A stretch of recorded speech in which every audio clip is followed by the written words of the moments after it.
serious were you about withdrawing? Well, I did. I mean, I did withdraw. I just didn't happen to.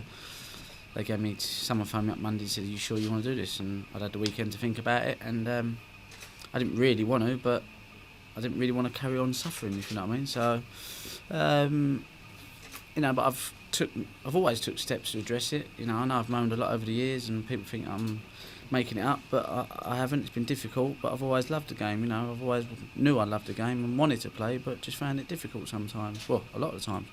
So, and I've always took steps. I've employed new coaches, sports psychologists, just to try and keep the motivation to play there. So I hope one day it might click, and like this is the last throw of the dice as far as I'm concerned. So there's been a bit of a shift in the last week or so. Doesn't mean I'm going to go on and win this tournament or the next tournaments, but if I can get back to wanting to play again, then and enjoying being out there, that's the most important thing for me, because I have nothing to really prove. But just, I'm a snooker player. I've done this ever since I was 7. I'd like to play it as long as I can, really. That's the truth. But sometimes it's, it's not that easy. What is it you're doing now, Ronnie, that you haven't tried in the past? Well, I'm not going to disclose to you what it is. But obviously, I've made it pretty clear that I've been to see someone, and let's just say that it was a positive thing for me to do, because obviously I want to carry on playing. So.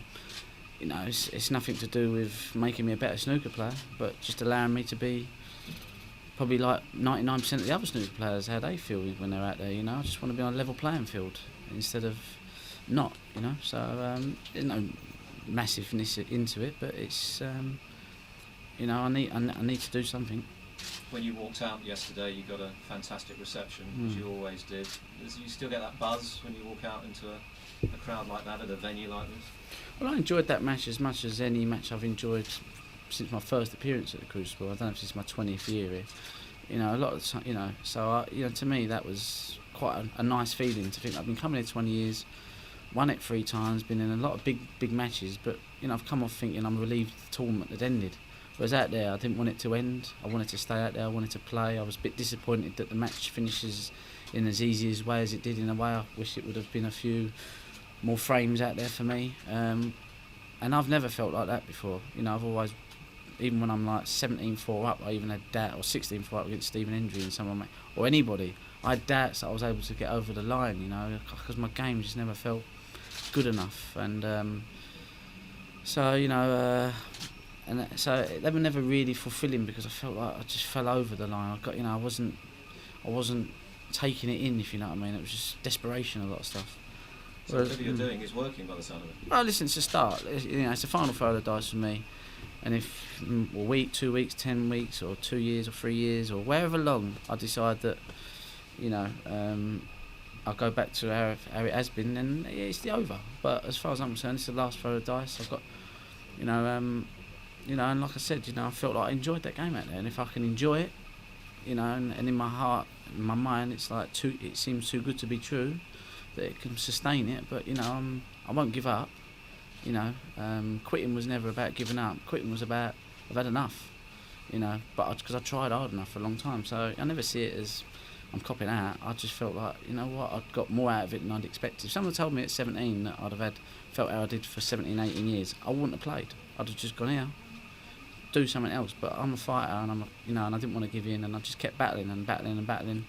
But you know what? When you love something so much, and it's not about winning. Sometimes it's just about the doing of it. And that's got to be important. For me it is anyway. So now you've got a bit of a taste of it again here. You're into the last 16. You've got Sean Murphy next. How do you feel about that prospect? I never worry about anyone I play. I don't care who I play. I've never seen there's not yet been a person that plays snooker that I think I can't beat them. So I don't care who they are. I look forward to playing each match now, hopefully. And if I get beat, I get beat. But if I win, great. If I lose, I'll be back, and I'll be back, and I'll keep trying, and I'll keep trying, I'll keep trying. And if I can take that feeling out there that I had out there for the next 5-10 years, then I can win more world titles. Might not be this year, but it could be next year, could be the year after, it could be the year after. And I'm here to play.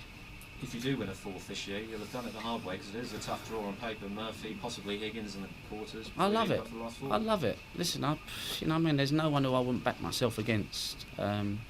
I haven't yet seen a player coming through or about. Hendry in his prime, yeah, and John Higgins for periods has been, you know, real. You know, I've had to play well to win. You know, but other than them two, there's no one that I can honestly say that makes me think don't miss. You might not get another chance. Great players, good players, but you know, I still feel that 35, I've yet to produce my best really, consistent wise. I've done it in spells. But if I'm able to enjoy playing again, then you know I can compete with these guys. That's all I want to do is compete. All I want to do is go out there and feel like, you know, I'm having a game with someone and not, you know, just want to feel like I'm out there having a go.